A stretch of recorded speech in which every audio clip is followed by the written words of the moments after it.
이 중력이라는 것 여러분 잘 알잖아요. 모든 물건은 위에서부터 아래로 떨어지는 것. 이 중력의 법칙은 사람이 살아가는데도 마찬가지예요. 우리 사람도 이렇게 서 있는 것보다는 앉는 게 편해요. 앉는 것보다 눕는 게 편해요. 근데 이렇게 중력의 법칙에 따라서 내가 자꾸 앉기를 좋아하고 눕기를 좋아하고 이렇게 하면 내 몸이 자꾸 망가지고 건강을 상하게 됩니다. 힘들지만 일어나고 걸어가고 뛰어가고 운동을 열심히 하면 이게 중력을 거스리는 거예요. 그러면 힘이 듭니다. 여러분 누워있는 사람보다 일어나는 게 힘들잖아요. 일어난 사람보다 걷는 것보다 뛰는 게 힘들잖아요. 그냥 이 땅에 이렇게 서 있는 것보다 나무 위에 올라가 앉아 있는 게 더 힘들잖아요. 근데 우리가 열심히 운동하고 중력을 거스리며 운동을 하면 결국 내 몸은 힘들지만 어느 정도 그 기간이 지나면 운동이 힘들지가 않고 운동이 재미가 있고 즐거움이 있고 삶의 활력이 돼요. 그 순간이 되면서부터 임계점이 여기서 벗어나면서부터 내 몸에 유익이 오고 삶의 활력을 얻게 되고 운동을 통해 주시는 놀라운 은혜가 있어요. 근데 많은 사람들이 그 단계까지 올라가지 못하고 작심삼일 그냥 좀 걷다가 치아버리고 좀 운동 석 달 하다 치우고 그래요. 모든 것이 그렇습니다. 우리가 인생을 살면서 고난이라는 게 와요. 고난 없으면 얼마나 좋겠어요. 고난 때문에 울고 고난 때문에 아파하고 고난 때문에 마음이 아프지만 고난을 통하여 얻는 유익이 너무 크다라는 거예요. 고난을 통하여 얻는 복이 너무 많아요. 내가 겸손해지고 고난을 통하여 더 하나님의 은혜를 깨닫게 되고 주님을 만나게 되고 자녀 때문에 여러분이 얼마나 울고 얼마나 힘들고 고통스러워요. 그러나 이 자녀 때문에 또 웃는 일이 많고 기뻐하는 일이 많고 어느 기간이 지나면 자녀 때문에 얻는 것이 너무너무 많아지는 거예요. 배우자 때문에 울고 아파하지만 그러나 시간이 지나면서 배우자 때문에 얻는 유익이 너무 많다라는 것입니다. 십자가가 마찬가지예요. 십자가 때문에 우리가 손해보는 것도 많고 십자가 때문에 많은 아픔도 있고 고통이 있지만 십자가를 통하여 천국을 얻게 되고 영생을 얻게 되고 하나님의 자녀가 되었어요. 하나님의 말씀 때문에 우리가 좁은 길을 갑니다. 말씀 때문에 그러나 생명과 영생을 얻어요. 여러분 하나님의 말씀 때문에 우리가 고난을 당하지만 말씀 때문에 마지막에 웃고 끝이 좋아지는 것을 믿으시기를 바랍니다. 말씀의 길이 힘들어요. 좁은 길입니다. 하지 말라는 것도 많고 제어하는 것도 많아요. 그러나 그 말씀에 순종하다 보면 그 말씀이 내 삶에 규칙적으로 되고 말씀이 어렵지 않게 자연스럽게 순종하는 단계가 되면 그 순간부터 말씀을 통하여 주시는 복이 엄청나게 우리에게 플러스 계속 된다라는 거예요. 그 단계까지 못 가기에 문제예요. 예레미야는 하나님의 부르심을 받아서 하나님이 전하는 말씀을 전하는 선지자입니다. 그래 하나님의 말씀을 대언하는데 예레미야는 하나님의 말씀을 전하면서 그 말씀 때문에 많은 고난을 당하고 어려움을 당했어요. 하나님의 말씀을 전하면 칭찬하고 박수치고 잘했다고 상을 줘야 되는데 모욕과 멸시와 천대와 조롱을 당했어요. 이 예레미야는 자기 감정을 얘기하지 않았어요. 자기 하고 싶은 말을 하지 않았습니다. 하나님이 전하라는 그 말씀만 전했어요. 그 말씀이 뭡니까? 너희들이 회개하지 않으면 대적을 일으켜서 너희를 칼에 엎드러지게 하고 그 시체를 공중의 새와 땅의 짐승들이 먹게 할 것이다. 너희들이 회개하지 않으면 바벨론이라는 구체적인 나라를 지명합니다. 그 나라가 너희들을 침략하여서 너희들을 심판할 것이다. 그러니 회개하지 않으면 너희들을 하나님께서 도자기 깨듯이 할 것이다. 그러면서 도자기를 가져와 가지고 그 자리에서 박살을 냅니다. 너희들이 회개하지 않으면 너희들을 이렇게 하나님이 박살을 낼 것이다. 바벨론이 침략하면 절대로 대항하지 말고 거부하지 말고 그대로 항복하라. 그러면 너희를 살려줄 것이고 그 살아있는 자들을 통하여 이스라엘의 씨를 삼을 것이다. 바벨론이 침략할 때 같이 대항하고 거부하고 도망하면 끝까지 너를 추적해 죽일 것이다. 왜? 이스라엘 백성들의 죄를 심판하는 손길이 바벨론이기 때문에 자녀가 잘못하면 그 잘못한 것에 대한 매를 부모가 들어요. 매를 들고 자녀를 징계하는데 건방스럽게 부모의 들고 있는 매를 뺏거나 그 매를 피해서 요리조리 도망하면 더 두드려 맞는 거예요. 하나님이 이스라엘 백성들에게 바벨론을 세울 테니까 바벨론이 침략하면 너희들의 죄를 회개하고 그대로 순종하라. 그렇지 않으면 너희들을 다 멸망시킬 것이라고 하는 거예요. 이 하나님의 말씀을 전하라니까 백성들이 너무너무 싫어하는 거예요. 거부감을 일으킵니다. 자기의 죄를 지적하니까 괴로워요. 이것도 하지 말고 저것도 하지 말라 하니까 불편한 게 너무 많아요. 그래서 예레미야를 미워하고 증오하고 비판했어요. 세례요한과 예수님이 이 땅에 와서 회개하라. 천국이 가까웠느니라. 회개를 촉구하자 이들을 죽이라고 대들었어요. 오늘도 마찬가지입니다. 주의 말씀을 전하는 주의 종들에게 저항이 있고 비판이 있습니다. 예레미야가 전하는 말을 성전을 총책임지는 바스홀이 들었다고 합니다. 21절에 보면 1절에 보면 인멜의 아들 제사장 바스홀은 여호와의 성전의 총감독이라 그가 예레미야의 이 일 예언함을 들은지라. 성전 총감독은 이 사람이 전하는 사람들이 전하는 주의 종들이 전하는 말씀이 율법에 합당한 것인지 아닌지를 판단합니다. 이단인지 아닌지를 판단해서 그 사람을 체포해서 치리를 합니다. 이 바스훌이라는 말의 뜻은 자유케 한다, 풀어준다, 해방을 준다는 말이에요. 하나님은 사랑이 많아서 우리를 자유하게 하시고 우리의 삶을 풀어주시고 얽매이는 분이 아니다. 근데 네가 전하는 율법은 왜 이렇게 우리를 얽매이고 우리를 이렇게 옥죄이고 우리를 꼼짝하지 못하게 구속하려 하느냐. 그러면서 치리합니다. 2절 말씀을 함께 봅니다. 시작. 이에 바스훌이 선지자 예레미야를 때리고 여호와의 성전에 있는 베냐민 목에 씌우는 나무 고랑으로 채워두었더니 바스훌은 예레미야를 잡아서 때렸다 그러는데 한두 번 쳤다는 게 아니고 이 때렸다는 원어에 뭐냐면 39대 그 당시 40대에서 한 대 뺀 39대의 태형입니다. 이거는 그야말로 숨이 넘어가지 않을 정도로 때리는 거예요. 겨우 살아남을 정도로 그렇게 때렸어요. 그리고 성전 2층에 가두고 목에 착고를 채웠다라는 거예요. 참 아이러니입니다. 성전은 축복의 말씀이 전해지는 거고 생명의 말씀이 전해지는 거고 우리가 복을 받으라고 잘 되라고 주시는 하나님의 말씀이 전해지는 것인데 이것을 싫어하는 자들이 있어요. 옛날이나 지금이나 마찬가지. 옛날이나 지금이나 하나님의 말씀을 전하는 자들은 언제나 거부감이 있고 배척을 당하고 핍박을 당하는 거예요. 왜 그렇습니까? 내가 순종이 되지 않는 말을 전하기에, 불편한 말을 전하기에, 내게 부담되는 말을 전하기에 괴로워서 그렇게 하는 거예요. 하나님의 말씀에 순종하다 보면 사명을 감당하다 보면 고난을 당하기도 합니다. 우리가 하나님의 말씀에 순종하다 보면 고난을 당해요. 어려워요. 이것도 하지 말고 저것도 하지 말고. 그러나 힘들지만은 말씀에 순종하는 것이 내 삶의 일부가 되고 아무런 부담이 안 되는 그 단계가 딱 되는 순간부터 그때부터 말씀을 통해 주시는 약속과 축복이 오늘 우리에게 쏟아진다라는 거예요. 근데 그 단계까지 못 가요. 예레미야가 하나님의 말씀 때문에 고난을 당합니다. 하나님의 권유를 받아들인 결과 예레미야는 고난을 몸소 체험하는데 7절 말씀을 8절을 함께 읽습니다. 시작. 여호와여 주께서 나를 권유하심으로 내가 그 권유를 받았사오며 주께서 강하게 이기셨으므로 내가 조롱거리가 되니 사람마다 종일토록 나를 조롱하나이다. 내가 말할 때마다 외치며 파멸과 멸망을 선포함으로 여호와의 말씀으로 말미암아 내가 종일토록 치욕과 모욕거리가 됩니다. 하나님이 권유하는 말씀을 전할 때 사람들이 막 조롱을 합니다. 멸시를 하고 핍박을 하고 얼마나 수치를 주는지 몰라요. 하나님께서 예레미야에게 권유한 말씀이 뭡니까? 그대로예요. 그대로. 너희들이 죄를 회개하지 않았기 때문에 바벨론을 통하여 너희들을 징벌하고 책망할 것이다. 그러므로 그 말씀에 순종하여 그대로 회개하라는 거예요. 그러자 이 하나님의 권유의 말씀을 받고 그들은 묵살합니다. 거역합니다.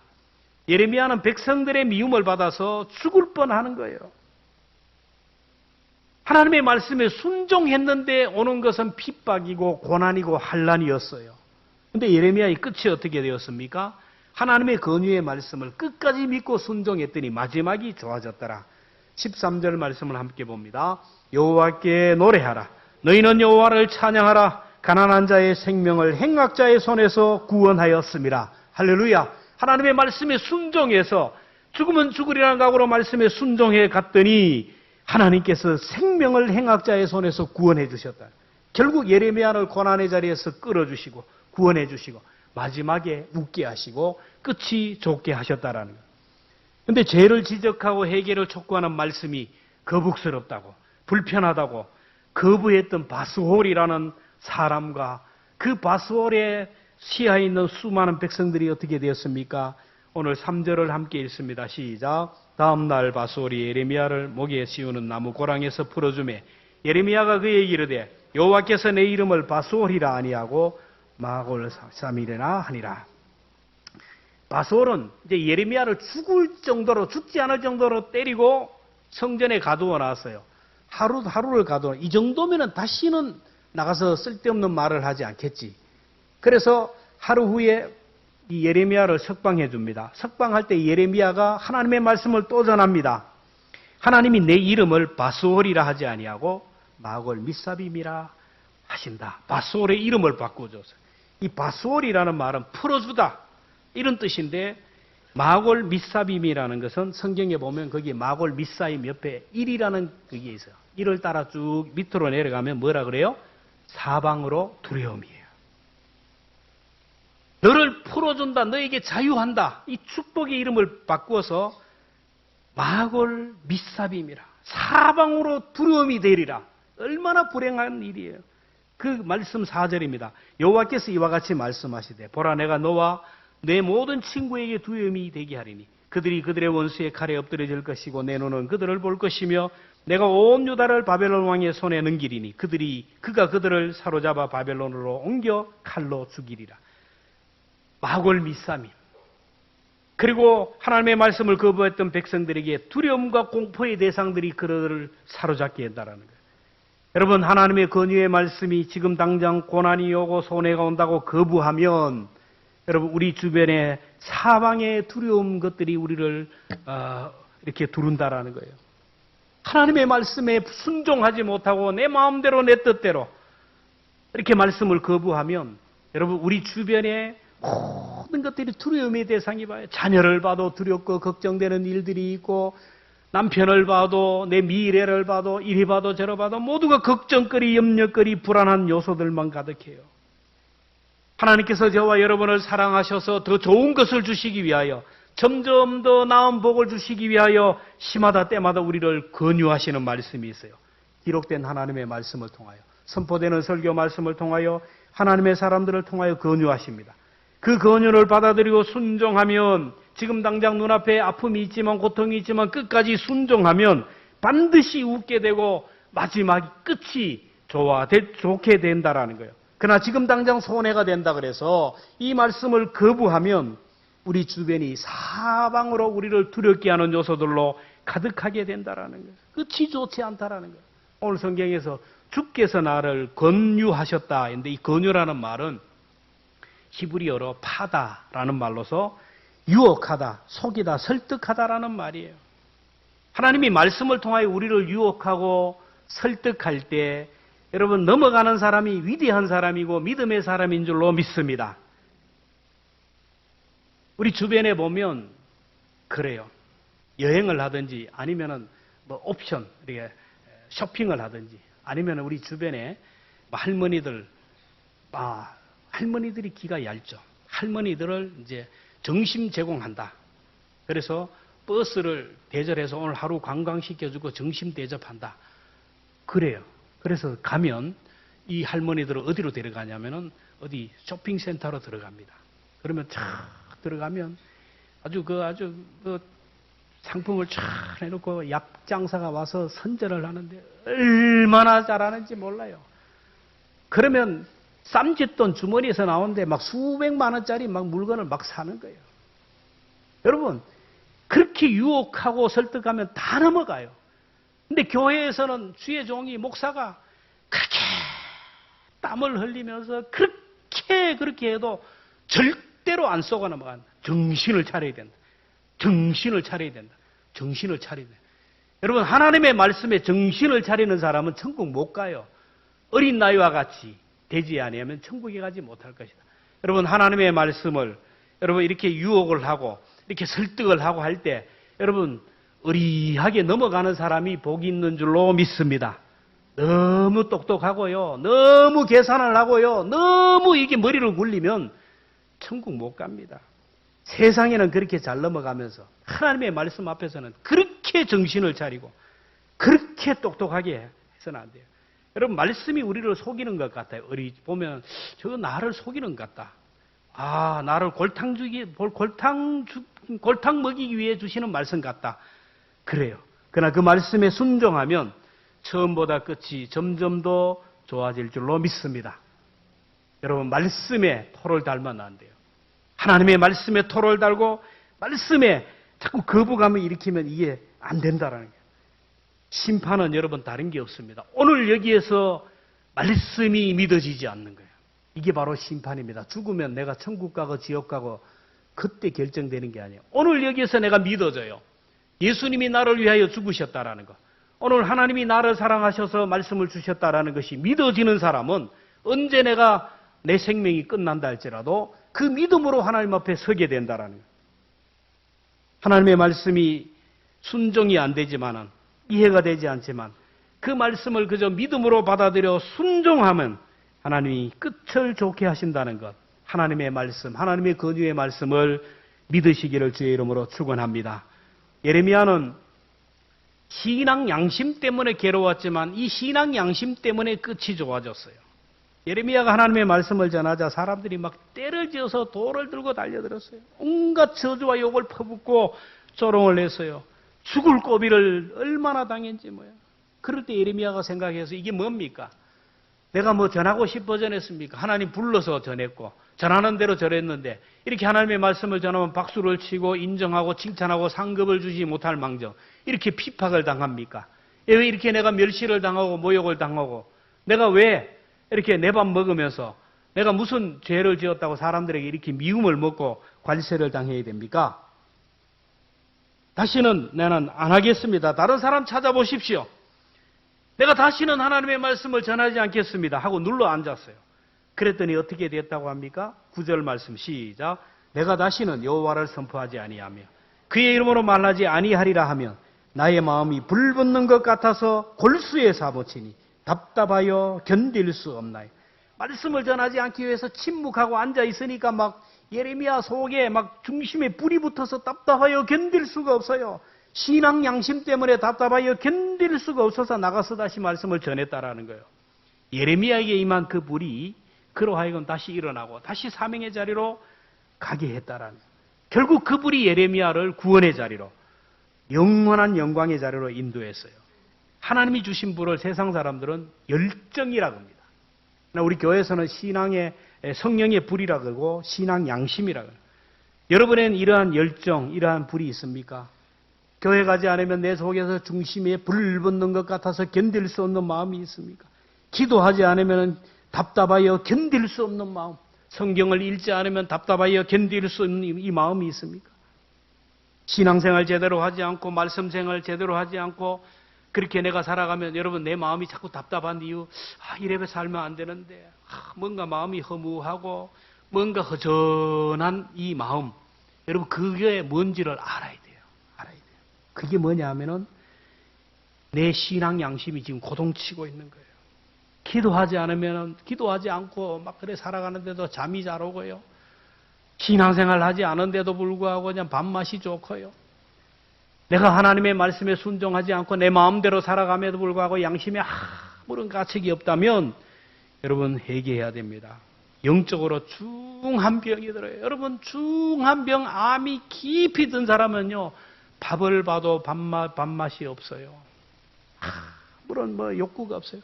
영적으로 살아있는 사람은요 기도하지 않으면 사명 감당하지 않으면 막 마음이 답답하여 견딜 수가 없어요. 밤에 잠이 안 옵니다. 마음이 불안하고요. 양심에 고동을 쳐요. 왜 그랬어요? 로마서 8장 26절 때문에 함께 읽습니다. 시작.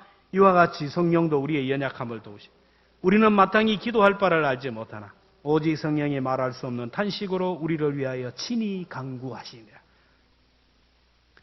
공부해야 할 자녀가 공부하지 않고 맨날 앉아서 게임이나 하고 놀러나 다니고 오토바이 타고 돌아다니고 남편이 직장 나가서 열심히 일을 하고 돈을 벌어야 되는데 맨날 도박장에 가서 도박이나 하고 놀러 돌아다니고 이러면 이 엄마가 어떻게 돼서 답답하여 견딜 수가 없네. 말을 해도 안 되고 하니까 새벽에 하나님 앞에 엎드려 막 기도하는 거예요. 아들을 위해서, 가족들을 위해서 기도하는 거예요. 이걸 보는 성령님이 얼마나 마음이 아프겠어요. 하나님의 자녀가 지옥을 향하여 달려가는데, 하나님의 자녀가 축복의 자리에서 점점 멀어지는데, 성령님이 말할 수 없는 탄식으로 한숨을 쉬면서 기도하는 거예요. 그 기도 때문에 우리의 삶이 불안한 거예요. 불안한 거예요. 그래서 믿음으로 살지 못하고, 기도하지 못하고, 신앙생활을 제대로 하지 못하면 막 괴로워요. 이 속에서 막 부르짖는 소리가 있어요. 누구를 용서하지 못하고 살아가면 마음이 불편해요. 내 속에 양심이 지적하는 겁니다. 내가 이렇게 신앙생활을 하면 안 되는데, 우리 어머니, 우리 아버지가 그렇게 신앙생활을 했는데 내가 이렇게 살면 안 되는데, 내가 이렇게 살다가 벌 받지 않을까. 이게 뭐냐면은 하나님이 이 신앙 양심을 통하여 우리를 깨우치는 소리예요. 바울 속에 있는 신앙 양심이 바울을 그냥 가만히 있지 못하게 했어요. 여러분, 바울이 복음을 전하다가, 복음을 전하면 얼마나 많은 사람들이 바울을 핍박하고 미워하고 했는지 몰라요. 그럴 바에는 내가 침묵하고 있으면 사람들이 조용하거든요. 내가 복음을 전하지 않고 가만히 있으면 사람들이 괜찮아. 뭐 핍박을 안 해요. 복음을 전하기 때문에 그래. 그래서 바울이 복음을 전하지 않겠다. 나는 다시는 전도하지 않겠다 하고 앉았어요. 그때 사도 바울에게 하나님께서 강력하게 신앙적인 그것으로 주는 거예요. 그게 뭐냐면 고린도전서 9장 16절입니다. 함께 읽겠습니다. 시작. 내가 복음을 전할지라도 자랑하고 내가 부득불할 일임이라. 내 만일 복음을 전하지 않으면 내게 하가이만. 바울이 가만 앉아 있으니까 뭐예요? 내가 복음을 전하지 않고 이렇게 있으면 하나님이 내 생명을 거두어 갈 것 같은 사람, 내게 화가 있을 것 같은 그런 마음이 생겼다라는 거예요. 그래서 결국 그 마음 때문에 일어나서 다시 복음을 전하게 되었어요. 여러분 속에는 이런 신앙 양심이 고동치지는 않습니까? 오늘 우리에게도 그래요. 저라고 언제나 꿋꿋하게, 언제나 변함없이 이런 모습으로 서겠습니까? 때로 그냥 그냥 다 털어버리고 나는 자연인이다. 내가 들어갈 곳이 있다. 내가 살던 그 옛날 고향, 그 산속 나도 들어갈 수 있다. 그런 마음이 없겠어요. 근데 그런 생각하다가도 자연인이다 하고 산에 들어갔다가 그 다음날 죽을 것 같아요. 네가 하나님의 말씀을 전하는 그 사명을 던져버리고 네가 산속으로 들어가? 그럼 두려운 마음이 있어요. 오늘 우리에게도 누구에게나 이런 마음이 있어요. 내가 예수 잘 안 믿으면 뭔가 안 될 것 같고 하나님이 뭔가 벌을 줄 것 같은 그런 마음. 여러분, 하나님은 사랑이 많으신 하나님이고 우리를 자유케 하시고 풀어주시는 하나님. 좋게 얘기해서 의용들이 하는 말입니다. 하나님은 그런 하나님이 아니에요. 말씀을 떠나고 하나님의 울타리를 떠나면 죽는다고 하나님이 주시는 말씀이에요. 그 양심의 고동소리를 듣고 우리가 믿음의 자리에 가게 되고 말씀의 자리에 가게 되고 오늘도 저마다의 삶의 자리에 나가게 된다라는 겁니다. 여러분 속에서 주었던 하나님이 주시는 이 양심의 소리, 그 양심의 소리가 괴롭지만 그 소리가 오늘 우리를 끝까지 가게 하고 마지막에 웃게 할 줄로 믿습니다. 마지막으로 예레미야가 마지막에 웃을 수 있었던 이유, 그걸 오늘 11절에 얘기합니다. 우리 함께 읽습니다. 시작. 그러하오나 여호와는 두려운 용사 같으시. 나와 함께 하심으로 나를 박해하는 자들이 넘어지고 이기지 못할 것이며 그들은 지혜롭게 행하지 못하심으로 큰 치욕을 당하려오니 그 치욕은 길이 있지 못할 것이야. 여호와는 두려운 용사 같으시며 나와 함께 하심으로, 하나님이 나와 함께 하심으로, 하나님이 예레미야와 함께 한다는 것을 깨닫는 순간 예레미야는 자로나 우러나 치우치지 않았어요. 믿음의 길을 걸어가게 되었어요. 결국 하나님이 함께 하심을 믿었기에 그는 끝이 좋은 인생을 살았다라는 거예요. 예레미야가 하나님과 함께 했다는 게 아니에요. 하나님이 예레미야와 함께 했다라는 거예요. 복 중에 가장 큰 복은 하나님이 나와 함께하는 복, 임마누엘의 복이 아닙니까? 하나님이 나와 함께하면 이 복처럼 중요한 것이 없어요. 하나님의 권위의 말씀에 순종하며 살아가는 자에게 하나님이 약속하신 것이 바로 임마누엘의 복입니다. 마태복음 28장 20절에 보면 내가 너희에게 분부한 모든 것을 가르쳐 지키게 하라. 볼지어다 내가 세상 끝날까지 너희와 항상 함께 있으리라. 하나님의 말씀을 전하고 하나님의 말씀을 전하고 전도하고 열심히 살아가면 하나님이 세상 끝날까지 우리의 생명이 끝나 천국까지 함께 하시겠다라는 히브리서 13장 3절 5절부터 봅니다. 시작. 내가 결코 너희를 버리지 아니하고 너희를 떠나지 아니하리라. 그러므로 우리가 담대히 말하되 주는 나를 돕는 이시니 내가 사람이 내게 어찌하리요. 하나님이 나와 함께 하니까 누가 우리를 대적합니까? 아무도 우리를 대적할 수 없어요. 어제나 오늘이나 영원토록 하나님은 우리와 함께 하시는 분이에요. 보이지 않지만 오늘도 나와 함께 하시는 분. 오늘 내 옆에서 나와 동행하시며 함께 예배를 드리는 그분은 부족한 종이 말씀을 전하지만 이 말씀을 잘 풀어서 설명해서 내 귀에 다시 한번 넣어주고 내 마음의 문을 열어서 말씀을 깨닫게 하고 말씀에 순종하게끔 내 믿음을 도와주시는 그 하나님이 오늘도 나와 함께하는 거예요. 오늘 예배를 마치고 집으로 돌아가지만 여러 가지 환난 풍파가 많고 사건 사고가 많지만 생명사계로 나를 싸서 오늘도 집으로 인도하시고 다음 주까지 우리를 인도하실 그 하나님이 오늘도 우리와 함께하는 거예요. 주님 앞에 서는 순간 우리의 생명 끝나는 순간까지 우리와 함께하는 그 주님, 그분을 인식하는 순간, 그분이 나와 함께한다는 것을 깨닫는 순간 우리에게는 두려움이 없어요. 걱정, 염려거리가 없습니다. 크신 하나님이 나와 함께하시기에. 노만 빈센트 필 박사에게는 주머니에게는 언제나 작은 쪽지가 있었대요. 빈센트 필 박사는 어렵고 힘든 일이 있을 때마다 이 쪽지를 보고 또 보고 눈물을 흘렸어요. 그리고 그 쪽지가 낡아지면 다시 다른 쪽지에 글을 썼어요. 그가 일생 보았던 그 쪽지에는 이런 글이 써 있다고 합니다. 하나님의 빛이 나를 둘러싸고 있다. 하나님의 사랑이 나를 둘러싸고 있다. 하나님의 힘이 나를 둘러싸고 있다. 하나님의 임재가 나를 둘러싸고 있다. 내가 어디로 가든지 하나님이 함께 하신다. 하나님이 함께 한다라는 것을 그는 늘 깨달았어요.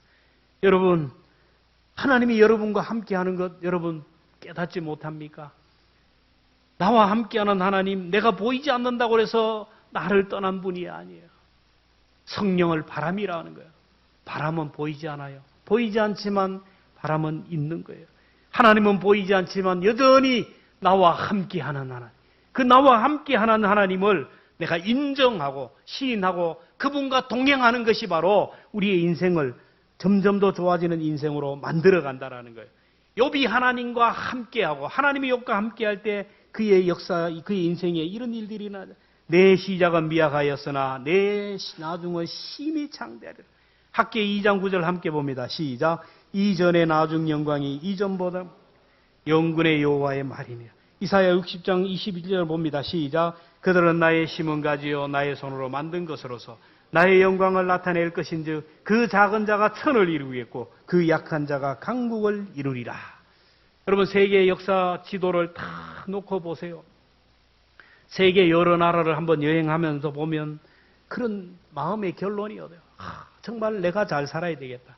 조상들이 말씀으로 믿음으로 하나님과 동행하는 삶을 살아갔던 그 나라들은 다 후손들이 같이 잘 살게 돼요.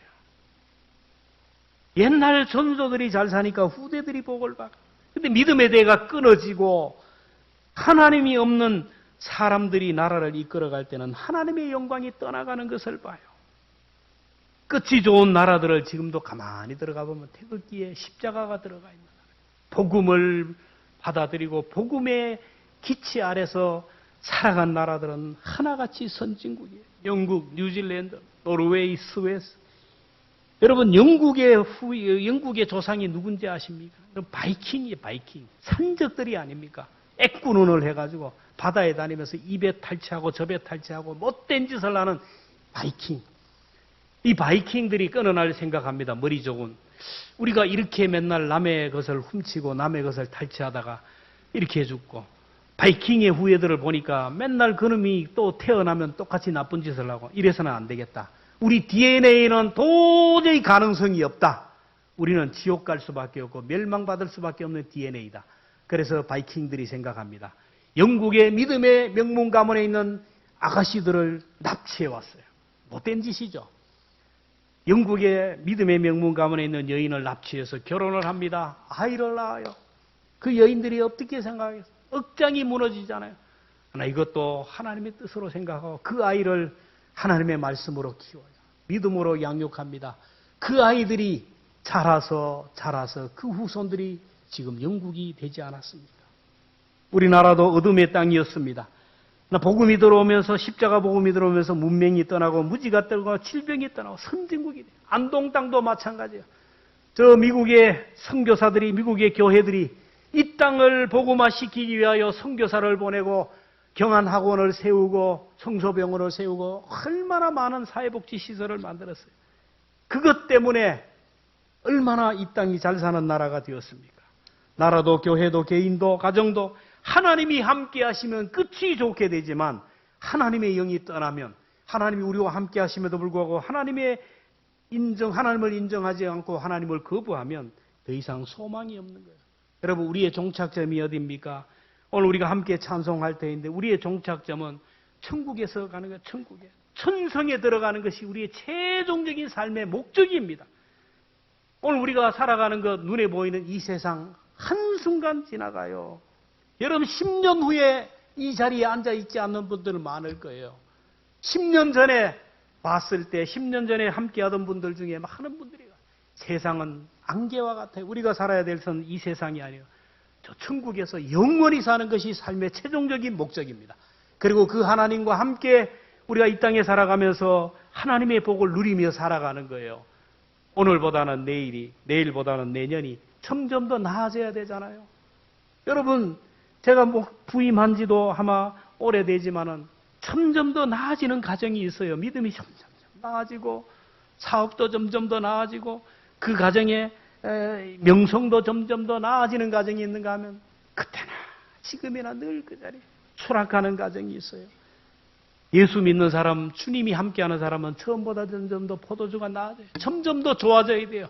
여러분, 이 땅에서도 좋아지고 마지막에 천국에서 웃고 천국에서 마지막 좋아지기 위해서는 오늘 하나님의 권유의 말씀을 받아들여야 돼요. 힘들지만 어려지만 순종하면서 받아들이고 내 신앙 양심 거부하면 안 됩니다. 이걸 무시하면 소망이 없어요. 그 양심 따라 살아가고 오늘도 우리와 동행하시는 그 하나님, 그분을 인정하고 그분을 시인하고 그분과 함께 하루하루 살아갈 때 마지막이 좋아질 줄로 믿습니다.